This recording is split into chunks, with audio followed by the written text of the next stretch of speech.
Oviya, Oviya எந்திரிமா, time ஆச்சு. அம்மா எந்திரிமா, உனக்கு இன்னைக்கு பர்த்டே இல்ல, சீக்கிரமே குளிச்சுட்டு ரெடி ஆயிட்டு வாமா. அப்பா வரலையாம்மா?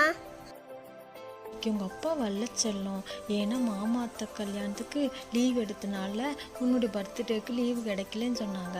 அதனால உனக்கு எனக்கு கொரியரில் ஒரே மாதிரி ட்ரெஸ் எடுத்து அனுப்பியிருக்கிறாங்க. நீ போய் சீக்கிரமே குளிச்சுட்டு அந்த ட்ரெஸ்ஸை போட்டுட்டு ரெடியாவா. அப்பா ட்ரெஸ் எடுத்துக்காங்க. அது மட்டும் இல்லை செல்லம், உங்க அத்தையும் மாமாவும் ஊர்ல இருந்து வந்துட்டு இருக்காங்க. மாமா வராங்க.